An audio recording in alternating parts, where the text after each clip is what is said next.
தமிழக வெற்றிக் கழக தலைவர் விஜய் அவர்கள் சட்டமன்ற தேர்தலையொட்டி மக்களை சந்திக்கும் வகையில ஒவ்வொரு மாவட்டமாக பிரச்சாரம் செய்ய திட்டம் வகுத்திருந்தார். அந்த வகையில திருச்சியில தன்னுடைய முதல் பிரச்சாரத்தை ஸ்டார்ட் பண்ண விஜய் அவர்கள் அரியலூர், திருவாரூர், நாகை என 2 வாரங்களாக மக்களை சந்தித்து திமுக, பாஜகவை விமர்சித்து அந்தந்த மாவட்டங்கள்ல திட்டமிட்டபடி பேசிட்டுமே இருந்தார். இந்த நிலையில கடந்த செப்டம்பர் 27ஆம் தேதி நாமக்கல் மற்றும் கரூர்ல நடைபெற்ற கூட்டங்கள்ல கலந்து கொண்டாங்க. அப்போது கரூர்ல நடைபெற்ற கூட்டத்துல அளவுக்கு அதிகமான மக்கள் கூட்டம் கூடியதால நெரிசல் ஏற்பட்டு 41 பேர் உயிரிழந்தாங்க. இந்த சம்பவம் நாடு முழுக்கவே பெரும் அதிர்ச்சியை ஏற்படுத்தியது. இதனடுத்து தாவேகா முக்கிய நிர்வாகியான புஷி ஆனந்த், சி.டி. நிர்மல்குமார் ஆகியோரை கைது செய்ய போலீசார் தனிப்படைகள் அமைத்து தேடிட்டும் இருக்காங்களாம். இவங்க 2 பேருமே தற்போது தலைமறைவாக இருக்காங்க. இந்த நிலையில கரூர் சம்பவம் தொடர்பாக பொய்யான தகவலை பரப்புவர்கள் மீது நடவடிக்கை எடுக்கப்படும் அப்படின்னு போலீசாருமே எச்சரிக்கை விடுத்திருந்தாங்க. இந்த சூழல்ல சென்னை உயர்நீதிமன்றத்தில் நடைபெற்ற வழக்கின் போது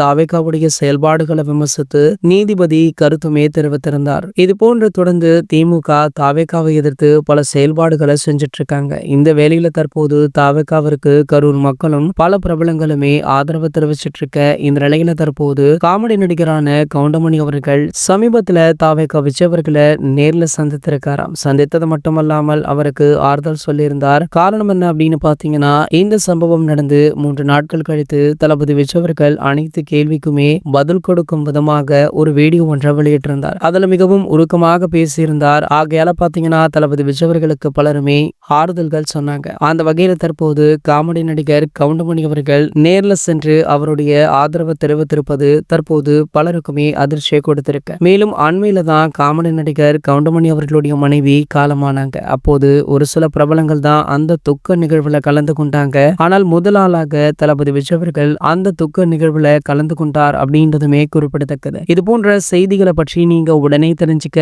நம்மளுடைய தளபதி 360 சேனலை மறக்காம சப்ஸ்கிரைப் பண்ணிக்கோங்க.